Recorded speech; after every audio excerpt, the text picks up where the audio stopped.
नमस्कार, आदाब, सत श्री अकाल, जय भीम, जोहार। मेरा नाम है नवीन कुमार।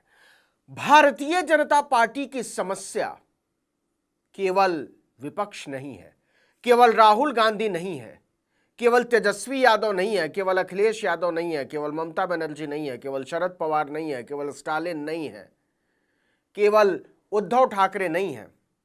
सबसे बड़ी समस्या अब बनते चले जा रहे हैं भारतीय जनता पार्टी के अपनी ही पार्टी के लोग।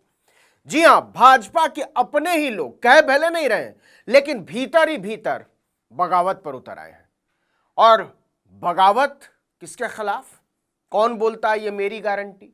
कौन बोलता है तुम्हारे सारे वोट सीधे मुझे मिलेंगे? कौन बोलता है कि ये मेरी सरकार है?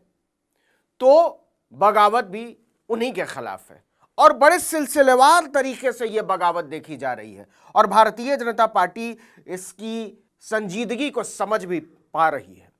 तो अब सवाल है कि अपनी ही सरकार और अपने ही संगठन और अपने ही सबसे बड़े नेता के खिलाफ क्यों जा रहे हैं भारतीय जनता पार्टी के नेता?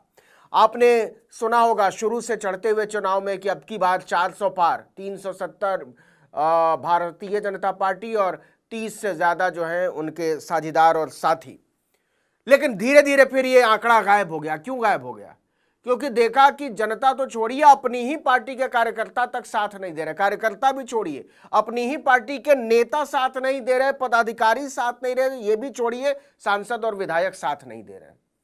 कई जगहों पर चुनाव भारतीय जनता पार्टी के बागियों ने फंसा दिए। आपने सुना होगा हजारीबाग से सांसद, बल्कि मौजूदा सांसद जयंत सिन्हा, उनको नोटिस दे दिया कि आप प्रचार में निकल ही नहीं रहे।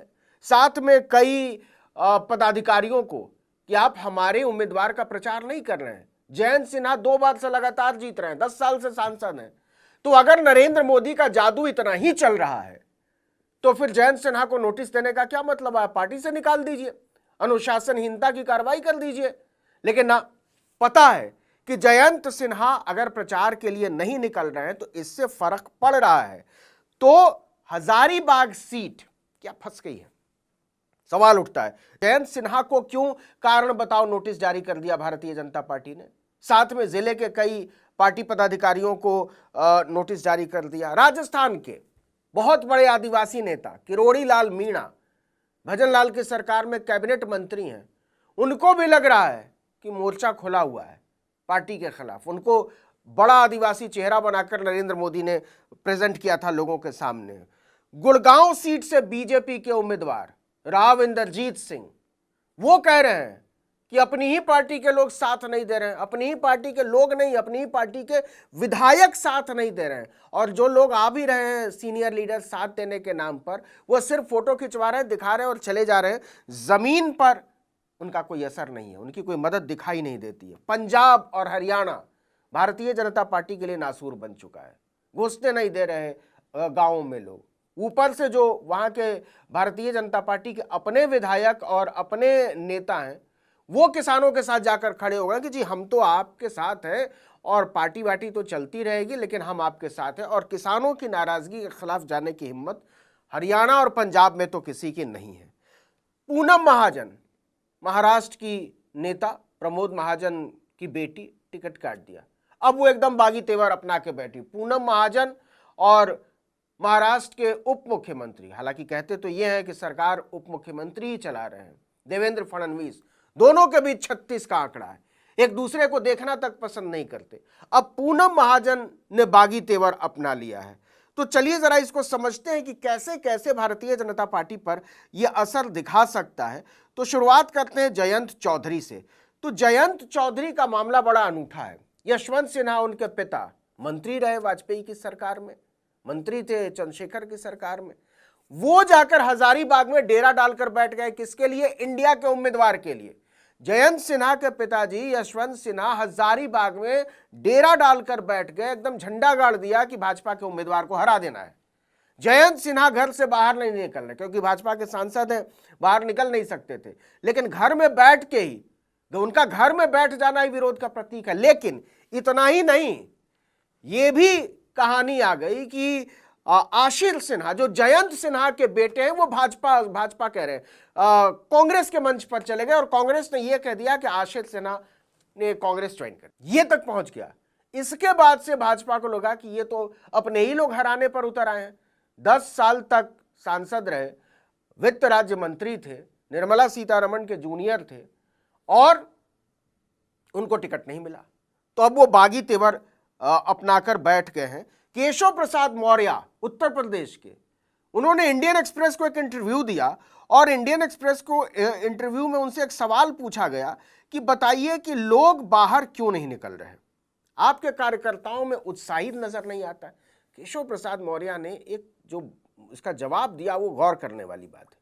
उन्होंने ये कहा कि देखिए कोई मुकाबला ही नहीं है, तो हमारे कार्यकर्ताओं को लग रहा है कि लड़े किससे, इसलिए वो बाहर नहीं निकल रहे। मतलब केशव प्रसाद मौर्य भी कह रहे हैं कि हमारे लोग बाहर नहीं निकल रहे हैं और वो बहाना ये बना रहे हैं कि विपक्ष मजबूत नहीं है, तो हमारे कार्यकर्ताओं को लग रहा है कि मुकाबला किससे करें। लेकिन इसके बाद जो सवाल पूछा गया वो सवाल ये था कि नौकरी आप दे नहीं पाए और पेपर लीक का आपने वर्ल्ड रिकॉर्ड बना दिया डबल इंजन की सरकार ने, इसको आप कैसे देखते हैं? तो केशव प्रसाद मौर्य ने कहा कि हाँ, ये बहुत गंभीर मुद्दा है और जनता इसको समझ भी रही है और हमारी सरकार मतलब योगी आदित्यनाथ की सरकार इन मामलों की तहकीकात कर रही है जमीनी स्तर पर कि क्यों ऐसा हो रहा है। मतलब अब जब चुनाव 5 चरणों का गुजर चुका है तब वो तहकीकात करने की बात कर रहे हैं, लेकिन जमीन पर इसका असर दिखाई दे रहा है और जो बगावत है वो भी साफ समझ में आ रही है। बेरोजगारी, महंगाई ये सबसे बड़ा मुद्दा है और इसको समझने में नरेंद्र मोदी ने, भाजपा ने देर कर दी है। हरियाणा की गुरुग्राम सीट दिल्ली से बिल्कुल सटा हुआ, राव इंद्रजीत सिंह मोदी सरकार में मंत्री हैं, इतने बड़े नेता हैं, उनको सपोर्ट नहीं मिल रहा है पार्टी का। हालत यह है कि गुरुग्राम सीट से जो विधायक है सुधीर सिंगला और सोहना सीट से जो विधायक है संजय सिंह, ये दोनों राव इंद्रजीत सिंह के प्रचार में नहीं गए और पार्टी के जो पदाधिकारी थे वो भी नहीं जा रहे। 1-2 सीनियर लीडर्स हरियाणा के पहुंचे जरूर, लेकिन केवल नाम मात्र के लिए, दिखावा करने के लिए। किरोड़ी लाल मीणा राजस्थान के बड़े आदिवासी नेता, हमने आपको बताया कि उन्होंने लोकसभा चुनाव के बीच में भजन लाल को चिट्ठी लिख दी कि जी आपकी सरकार भ्रष्ट है। सोचिए, मंत्री है राजस्थान सरकार में, कैबिनेट मिनिस्टर, उन्होंने चिट्ठी लिख दी कि आपकी सरकार भ्रष्ट है, आप इस पर कार्रवाई क्यों नहीं करते। और थोड़ा बहुत घोटाला नहीं, अरबों का घोटाला बताया है भजन लाल की सरकार में। 1146 करोड़ का घोटाला उन्होंने बताया है चिट्ठी लिखकर भजन लाल को कि Rajasthan state warehousing corporation में हुआ है। और सीएजी की रिपोर्ट है, किरोड़ी लाल मीणा ने चिट्ठी लिखी है कि पहले तो यह टेंडर रद्द करो वेयर हाउसिंग का, और दूसरा सीएजी की रिपोर्ट के आधार पर अफसरों पर कार्रवाई करो। अब यह चिट्ठी दबाकर भजन लाल सरकार बैठ गई। चिट्ठी समझ रहे हैं ना, प्रज्वल रेवन्ना के मामले में भी चिट्ठी लिखी थी भाजपा के अपने एक बड़े नेता ने कि प्रज्वल रेवन्ना इतना बदनाम आदमी है, इसके साथ कोई समझौता मत कीजिए, माई बाप टिकट देने वेने के बारे में मत सोचिए, इसको गठबंधन से हटाइए। मोदी जी नहीं माने, अमित शाह नहीं माने। मोदी जी ने तो खुलेआम कहा कि प्रज्वल रेवन्ना के बिना हमारा काम ही नहीं चलेगा, इसको वोट दो, हमारे हाथ मजबूत करो। ये वाली चिट्ठी। वैसी ही चिट्ठी किरोड़ी लाल मीणा ने लिखी कि 1146 करोड़ का घोटाला है Rajasthan state warehousing corporation में, अरबों रुपए का, आप कैसे इसको चलने दे रहे हैं, आप क्यों नहीं टेंडर रद्द कर रहे हैं। अब कुछ लोग ये कह रहे हैं कि किरोड़ी लाल मीणा अपनी कुर्सी बचाने के लिए ऐसा कर रहे हैं, क्योंकि वहां जो है भाजपा ने किरोड़ी लाल मीणा को बड़ा चेहरा बनाया था, मुख्य चेहरा बनाया था चुनाव प्रचार का, और वहां से भाजपा के उम्मीदवार है कन्हैया लाल मीणा। और किरोड़ी लाल मीणा ये कह गए चुनाव प्रचार के दौरान कि अगर कन्हैया लाल मीणा हार जाते हैं तो मैं अपने पद से इस्तीफा दे दूंगा। तो अब वो कह रहे हैं, घोटाले की बात बता रहे हैं कि ताकि उनको अपने पद से इस्तीफा न देना पड़े। लेकिन ये तो दिखाता ही है कि बगावत हो गई है भरपूर। इसी तरीके से पूनम महाजन, उनको टिकट नहीं दिया गया। आरएसएस के लोग कह रहे हैं कि इस बार टिकट बंटवारे में उनकी बिल्कुल नहीं चली है। भाजपा ने कैसे टिकट बांटा है, कैसे नहीं बांटा है, किसको दिया है, किसको नहीं दिया है, आरएसएस के एक सीनियर लीडर ने कहा कि ये सब बातें हमसे मत पूछिए, ये उस पार्टी को जाकर बताइए। और ये तो जेपी नड्डा ने खुद ही कह दिया कि अब हम आरएसएस से नहीं पूछते, आरएसएस के कहने पर नहीं चलते। आरएसएस जब भाजपा छोटी पार्टी थी तो आरएसएस के साथ मिलकर उससे पूछकर हम काम करते थे। अब दोनों इंडिपेंडेंट ऑर्गेनाइजेशन हैं तो इधर वाला उधर नहीं, उधर वाला इधर नहीं। इससे आरएसएस बहुत खफा बताया जा रहा है। पंजाब और हरियाणा की बात हमने की, 2019 में सारी 10 सीटें जीत गई थी भाजपा, लेकिन इस बार कहा जा रहा है कि अगर आधा आधा भी रह गया, मतलब भाजपा अगर 5 सीटें भी जीत जाती है तो बहुत बड़ी बात होगी। हालांकि भूपेंद्र सिंह हुड्डा ने तो एक सभा में ये कहा, पहले ये कहते थे कि हम 7 सीटें जीतेंगे, 8 सीटें जीतेंगे, लेकिन एक मीटिंग में इतने उत्साहित हो गए कि उन्होंने कह दिया कि हम 10 के 10 सीटें जीतने जा रहे हैं। तो ये अग्निवीर योजना, ये किसानों का विरोध और महंगाई, ये तीनों नरेंद्र मोदी के लिए भारी मुसीबत बन गया है। और हालत ये है, क्यों इतने बागी तेवर अपना रहे? कुछ तो इसलिए बगावत पर हैं, जयंत सिन्हा और पूनम महाजन जैसे लोग, उनको टिकट नहीं मिला। कुछ लोग इस वजह से बगावत पर उतर आए हैं या घरों में बैठ गए हैं कि उनके पास सवालों के जवाब नहीं है। लोग बाहर जाते हैं, नेता भाजपा के कहते हैं अग्निवीर क्या किया आपने, महंगाई क्या किया आपने, अब की बार महंगाई पर वार, कहां गया नारा? आपने तो कमर तोड़ दी। वार करना था महंगाई पे, आपने वार कर दिया हमारी कमर पे। तो महंगाई को तोड़ना था, आपने जनता को तोड़ दिया।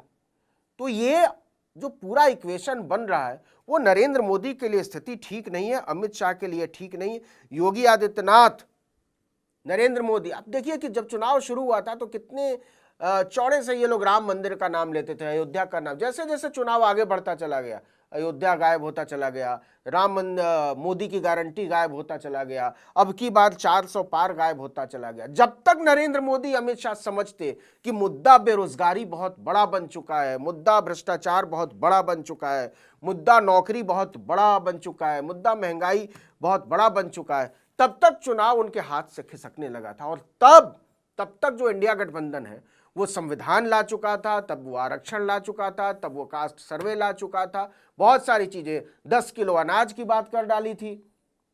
तो भारतीय जनता पार्टी अब दोहरे मोर्चे पर है। पहले भी मतलब जो 5 चरणों के चुनाव हुए उसमें तो जो होना था वो हो चुका है, लेकिन बचे हुए 2 चरणों में भी स्थिति बड़ी भयावह है, क्योंकि आप बाहर वालों से तो लड़ लेंगे, अंदर वालों से कैसे लड़ेंगे? और यही भारतीय जनता पार्टी के साथ हो रहा है कि उसे बाहर वाले भी चुनौती दे रहे हैं और अंदर से भी चुनौती मिल रही है। अब देखना यह है कि यह चुनौती केवल सांसद के लेवल पर है या प्रधानमंत्री के लेवल पर भी है, या गृह मंत्री के स्तर पर भी है, या राष्ट्रीय अध्यक्ष के स्तर पर भी है। किसका विरोध? पूनम महाजन क्या किसी स्थानीय उम्मीदवार का विरोध कर रही है या नरेंद्र मोदी का विरोध कर रही है? इसी तरीके से जयंत सिन्हा वो स्थानीय उम्मीदवार का विरोध कर रहे हैं या नरेंद्र मोदी का विरोध कर रहे हैं? इसी तरीके से किरोड़ी लाल मीणा, कौन कह रहा है कि बगावत जो है एक उम्मीदवार के खिलाफ है? ये तो सीधे सीधे नरेंद्र मोदी को चुनौती। तो सवाल है कि क्या भारतीय जनता पार्टी के भीतर से नरेंद्र मोदी को चुनौती मिल रही है? और अगर ये चुनौती मिल रही है तो इसका दायरा कितना बड़ा है, ये चुनौती कितनी बड़ी है? क्या ये चुनौती इतनी बड़ी है कि चुनाव के बाद 4 जून को नरेंद्र मोदी इसकी कंपन को महसूस करें? जरा सोचिए। इस वीडियो में इतना ही, लेकिन अगर आपने आर्टिकल 19 इंडिया को अब तक सब्सक्राइब नहीं किया है तो फौरन कीजिए, बेल आइकॉन दबाइए, घंटी जैसी आकृति लाइक कीजिए और कमेंट करके बताइए हमारा वीडियो आपको कैसा लगा। यूट्यूब पर देख रहे हैं तो हमारे चैनल को सब्सक्राइब कीजिए। हमारा ट्विटर हैंडल है article19_India और मेरा ट्विटर हैंडल नवीन जर्नलिस्ट। नमस्कार।